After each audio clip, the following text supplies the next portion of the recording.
Betrayal's cold echoes. The air in the kitchen felt thick, heavy with the scent of burnt toast and unspoken truths. I stewed frozen, my fingers gripping the edge of the counter, the cold granite biting into my palms.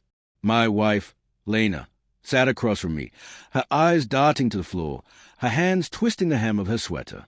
"I'm done with this marriage," she said, her voice sharp, like a blade slicing through the quiet. The words hung there, jagged and raw, as my heart lurched in my chest.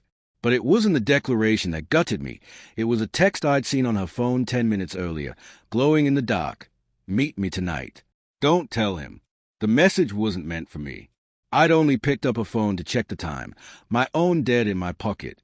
But there it was, a name I didn't recognize, Elliot, and those words searing themselves into my brain. My pulse roared in my ears, a drumbeat of dread and disbelief. Lena didn't know I'd seen it. She didn't know I was already piecing together the cracks in our life, the late night she'd blamed on work, the perfume that wasn't hers clinging to her coat. I forced a smile, tight and brittle, and said, "Let's talk about this, Lena. What's going on?"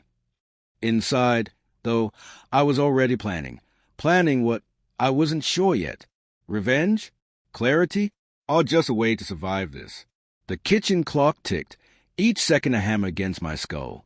Lena's face was a mask of guilt and defiance, her green eyes flickering with something I couldn't name. Regret, maybe, or fear. "I'm just tired, Mark," she said, her voice softer now, almost pleading. "Tired of pretending everything's fine." Pretending. The word stung, a wasp in my chest. Had it all been pretend?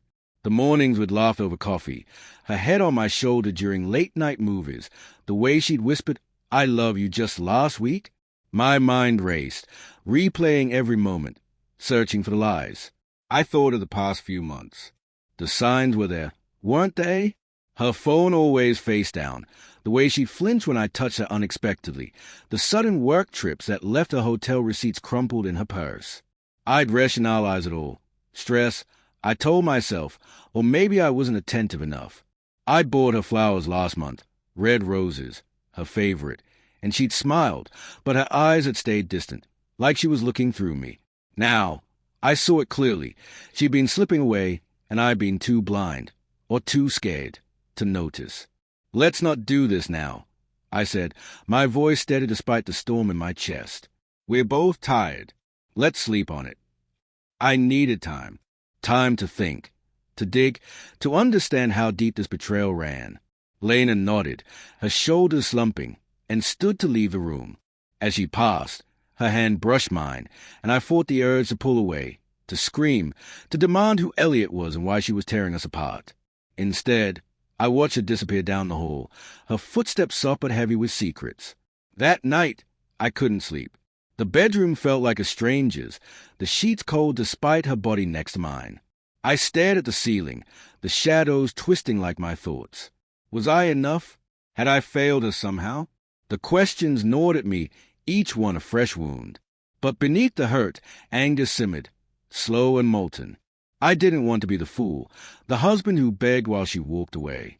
I wanted answers, and I wanted her to feel the weight of what she'd done. The next morning, Lena left early, claiming a meeting. I waited until a car pulled out of the driveway, the engine's hum fading into a quiet suburban street. Then I started searching. Her laptop was password protected, but I knew her habits. She reused passwords, lazy with security. I tried her mother's maiden name and our anniversary. Bingo! Her email was a minefield. Messages from Elliot, dozens of them, buried in a folder labeled work. "Can't stop thinking about you. When can we meet again?" Each word was a punch, stealing my breath. There were photos, too. Lena laughing in a dimly lit bar, his arm around her, her face alive in a way I hadn't seen in months. I sat back, my hands shaking, the screen blurring through tears I hadn't realized were falling. The pain was raw, a living thing clawing at my insides. But with it came clarity. I wasn't just hurt, I was furious. Not just at her, but at myself for trusting so blindly, for believing love was enough. I could confront her now, scream and break things, but that felt too small, too fleeting. No, I needed something sharper, something that would linger. I spent the day gathering evidence. Screenshots, saved emails, even the hotel receipts I'd found weeks ago and ignored. I didn't know what I'd do with it all, but it felt like power, like control in a world that was crumbling. When Lena came home, she was quieter than usual, her smile forced. "How was your day?" she asked, stirring a pot of pasta, the steam curling around her like a veil. "Fine," I lied, my voice calm, my plan taking shape. "Yours." She shrugged, muttering about deadlines, but her eyes wouldn't meet mine. Dinner was silent, the clink of forks deafening. I watched her, memorizing every gesture, every flicker of guilt. She thought she was free, that her confession last night had severed us cleanly. She didn't know I was still in the game. That night, I made my move. I forwarded the emails to her sister, Claire, who'd always been my confidant. I attached a note. "She's leaving me. This is why." Claire called within minutes, her voice trembling with shock and anger. "Mark, what is this? How could she?" I let her rage, let her feel the betrayal almost as deeply as I did. Lena adored Claire. Her disapproval would cut deeper than mine ever could. The next morning, Lena's phone buzzed endlessly. Claire's name flashed on the screen, and Lena's face paled as she read the messages. "What did you do?" she whispered, turning to me, her eyes wide with panic. I didn't answer, just sipped my coffee, the bitterness mirroring my own. She'd wanted out, but she hadn't expected this, her secret exposed, her family turning against her. "Mark, please," she said, her voice breaking. "I didn't mean for it to happen. I was lost. Lost." I cut her off, my voice low, dangerous. "You chose this. Lena, every text, every lie. You chose him." The truth hung between us, heavy and final.